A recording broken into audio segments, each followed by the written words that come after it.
시청자 여러분 안녕하십니까? 헬로티비 뉴스입니다. 네, 손에 손잡고 평화를 노래했던 1988년 서울 올림픽이 열린 지도 어느새 33년이 훌쩍 지났습니다. 손에 손을 잡고 입장했던 각국 선수단의 풍경, 최근에는 보기가 어렵게 됐습니다. 네, 코로나19로 인해서 올해 도쿄올림픽도 관중 없이 치러졌는데요.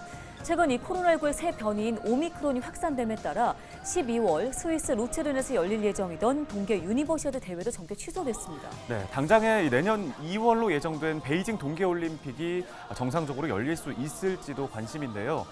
전염병의 세계적 대유행 속에 스포츠 경기조차 마음껏 즐기기가 어려운 현실이 참 안타깝습니다. 네, 그렇습니다. 자, 다시 한번 손에 손잡고 함께하는 세상을 기대해 보겠습니다. 헬로티비 뉴스 힘차게 시작합니다.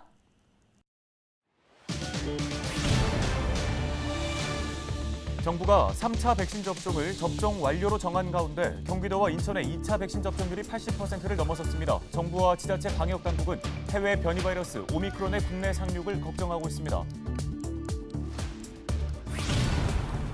정부가 일상 전환 2단계를 유보하고 3차 백신 접종과 특별 방역 대책을 내세웠습니다. 사회적 거리두기로 돌아가야 한다는 의견도 적지 않은데요. 여론은 지금에서 주민의 의견 들어봤습니다. 코로나19 장기화로 혈액 부족 문제가 심각합니다. 대한적십자사 혈액관리본부 관계자 이야기를 직접 들어보겠습니다. 부평구가 일신동 군부대 통합 재배치와 관련한 지역 주민들의 의견을 국방부와 인천시에 전달했습니다. 관련 소식 취재했습니다.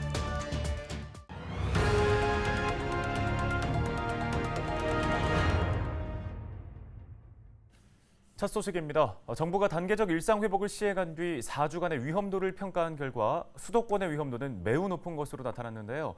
경기와 인천의 중증 환자 병상 가동률은 80%를 넘어섰고 신규 확진자와 사망 사례도 이어지고 있습니다. 네, 우리 지역의 코로나 상황과 함께 정부가 내놓은 방역 대책에 대해 취재 기자와 함께 이야기 나눠보겠습니다.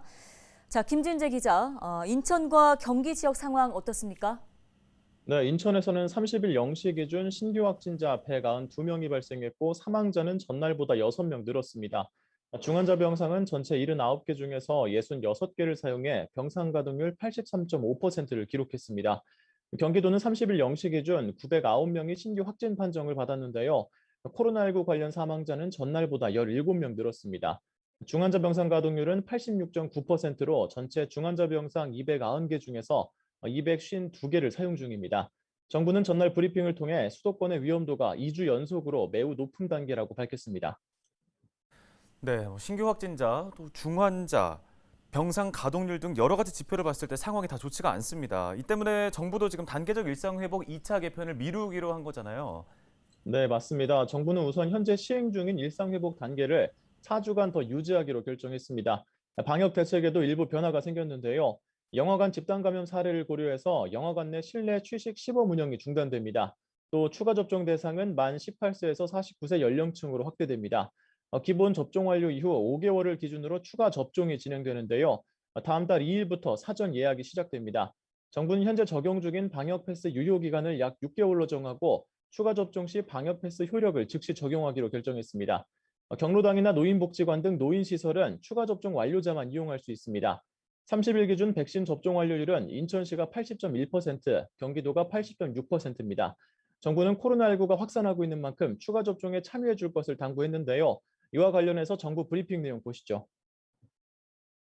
국민들 여러분께도 부탁을 드립니다. 3차 접종은 필수 접종입니다. 반드시 맞아야 하는 접종입니다. 고령층과 아직 접종을 맞지 않으신 분들께서는 꼭 예방접종을 받아주시기를 당부드립니다.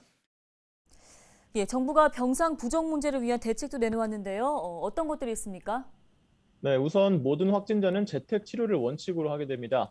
재택 치료 동의 여부와 관계없이 기본적으로 재택 치료로 배정이 되고 재택 치료가 불가한 경우에만 입원하게 됩니다. 이와 함께 정부는 추가 병상 확보에도 나섰는데요. 현재 수도권을 중심으로 생활치료센터 2,000병상 추가 확보가 진행 중입니다. 정부는 12월까지 중환자실과 준중환자실 병상 471개를 비롯해 병상 2,700여 개를 추가로 확보할 계획입니다. 네, 그런데 모든 확진자가 원칙적으로 재택 치료를 하게 된다면 사실 여건상 재택 치료가 어려운 분들도 있을 수 있잖아요. 이에 대한 대책은 마련이 돼 있는 겁니까? 네, 일단 증상에 따라서 재택치료 여부를 의료기관에서 결정을 하게 되는데요. 인천시는 일단 각 분구와 의료기관에 만 70세 이상이더라도 경증 환자의 경우에는 재택치료 조치를 하는 등 재택치료율을 높이도록 독려를 하고 있습니다. 현재 인천시의 재택치료율이 약 35%인데 시는 재택치료율을 50% 이상으로 높일 계획입니다.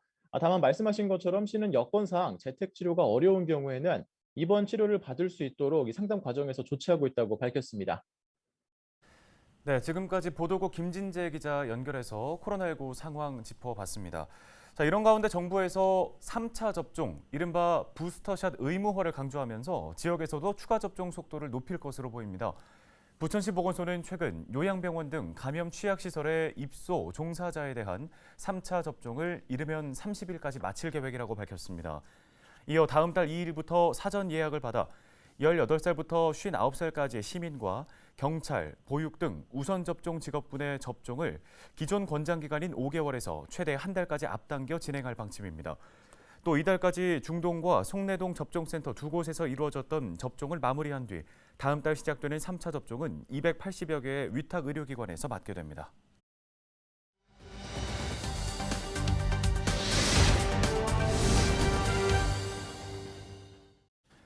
정부가 4주간 특별 방역 대책을 시행하기로 했습니다. 당장 영업이나 모임을 제한하는 조치가 없는 만큼 다행이라는 반응도 있는데 변이 바이러스까지 나오고 있는 상황에서 더 강력한 대책이 필요하다는 우려의 목소리도 있습니다. 이세진 기자가 취재했습니다. 일상회복 2단계 전환은 미뤄졌습니다. 다시 거리 두기로 돌아가지 않았다는 측면에서는 안도의 목소리가 나옵니다. 그대로 하는 게 좋을 것 같아요. 시민들 어려운 것도 있고 조금 일상생활하는데 지장도 많잖아요. 반대 의견도 있습니다. 거리 두기 같은 강력한 제한 조치가 다시 필요하다는 겁니다. 감염에 취약한 시설에서는 걱정이 더 큽니다. 너무 확산세도 있고 좀 일상 회복으로는 조금 힘든 것 같아요. 지금 저희들은 언제나 굉장히 불안한 상태예요. 어르신들도 그렇고. 백신 방역 혜택에 대한 목소리도 엇갈립니다. 차단 효과를 위해 추가 접종자에게 혜택을 더 줘야 한다는 목소리가 있는 만큼 혜택이 돌아가야 되지 않나 그런 생각은 있어요. 아직 2차 접종까지는 확진자가 더 나오고 하니까.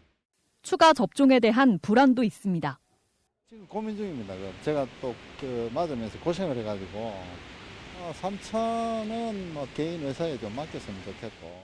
3차까지 또 접종해야 방역 혜택이 이루어진다며 지금도 고생하시는 소상공인분들이 많은데 그럼 또 3차 접종 때까지 기다리는 시간도. 재택치료를 원칙으로 하겠다는 방침에는 우려가 컸습니다. 통제를 안 하고 그냥 일반적으로 알아서 국민들이 알아서 재택치료를 하라. 그럼 과연 그게 방역 효과가 있을지 저는 의문이 듭니다. 방역은 일부 강화됐지만 변이 바이러스도 문제입니다. 국내로 유입될 거라는 불안감은 더 커지고 있습니다. 만약에 그게 왔을 경우에는 더 걷잡을 수 없는 그런 상황이 안 되겠습니까? 지금 우리도 영업을 하고 있지만 이게 지금 뭐 거리를 완화시켰다고 해가지고 나아지고 그런 거는 없어요. 그럴 바에는 아예 강력하게. 전문가들도 늘어나는 확진자와 변이 바이러스에 대응할 추가 대책이 필요하다고 지적합니다. 지금의 어떤 우리가 사회적 거리두기 엄격성 지수가 좀 낮은 상황에서는 만약에 들어오게 되면은 그리고 우리가 역학조사로 놓치게 된 확진자가 빠르게 지역사회에서 전파될 위험성이 높기 때문에 지금이라도 빨리 충분한 대비를 갖추는 노력들이 필요하겠습니다. 정부는 방역을 더 강화하는 방안에 대해선 추가로 논의하겠다고 여지를 남겨뒀습니다. 다만 잡히지 않은 확산세의 변이 바이러스까지 연달아 등장하면서 더 뚜렷한 대책이 필요하다는 목소리도 끊이지 않고 있습니다. 헬로티비 뉴스 이세진입니다. 네, 일상회복 2단계를 미루게 돼서 이제 아쉬워하거나 걱정하는 시선들이 함께 보이는데 일상을 되찾기 위한 바람은 모두 같을 거라는 생각이 듭니다. 그렇습니다. 새로운 변이 바이러스의 혼란을 보이는 것보다는 어디에서나 개인 방역 수칙을 잘 지키고 또 백신 접종에 동참하는 게 중요하지 않을까 싶습니다.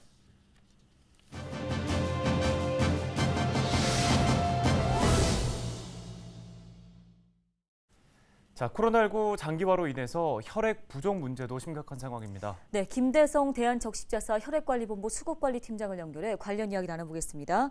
팀장님 안녕하십니까? 예, 안녕하세요. 대한적십자사 수급관리팀장 김대성입니다.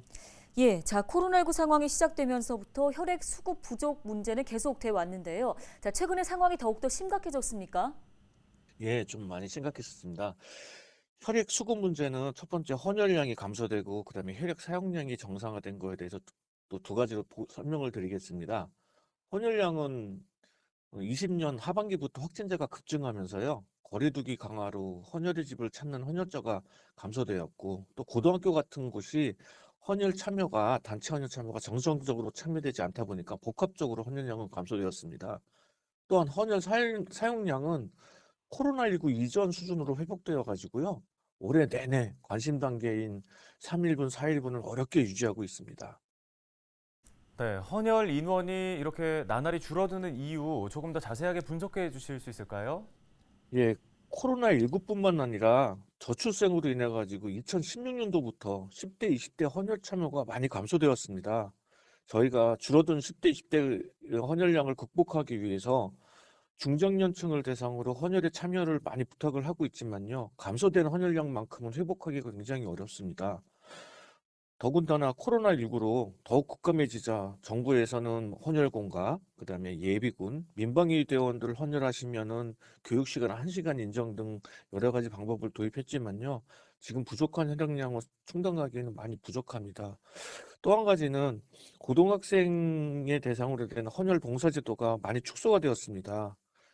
고등학생들이 생애 첫 헌혈자가 되고 이분들이 긍지를 가지고 지속적으로 헌혈에 참여할 수 있는 제도와 문화가 시급히 마련되지 않는다면은 멀지 않는 미래에도 항시 혈액 수급에 어려움이 발생될 것으로 예상되고 있습니다. 예, 헌혈을 통해서 코로나19에 감염이 될 수도 있다는 오해도 헌혈 수급을 악화시키는 데 한몫하고 있는 것 같습니다. 자, 혈액난 극복을 위해 시청자 여러분들께 끝으로 해주실 말씀 있을까요?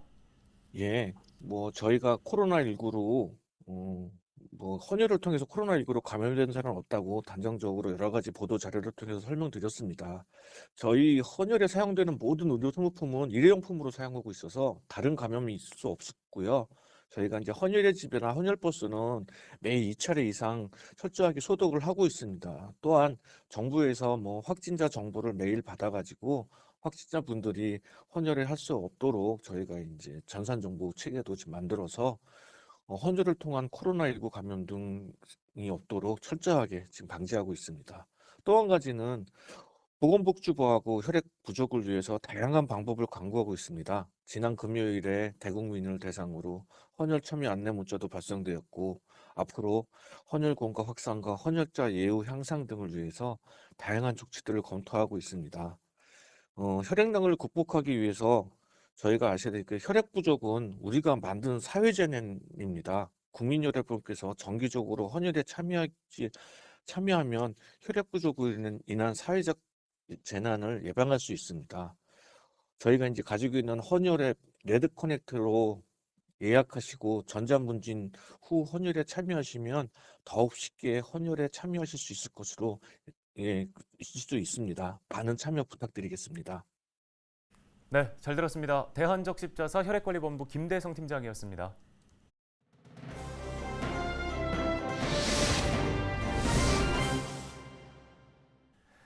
네, 이어서 키워드 뉴스. 오늘의 첫 번째 키워드는 군부대 집적화입니다.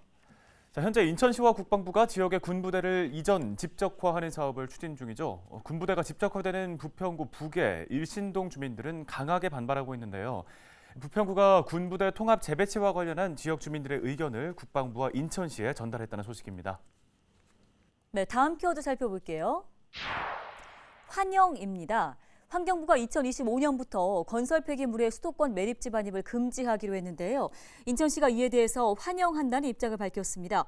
현재 수도권 매립지에 반입되는 전체 매립 폐기물 중 50%가 건설 폐기물이라고 하는데요. 수도권 매립지가 종료되는 그날을 손꼽아 기대해 보겠습니다. 오늘 저희 헬로티비 뉴스가 준비한 소식은 여기까지입니다. 시청해주신 여러분 고맙습니다.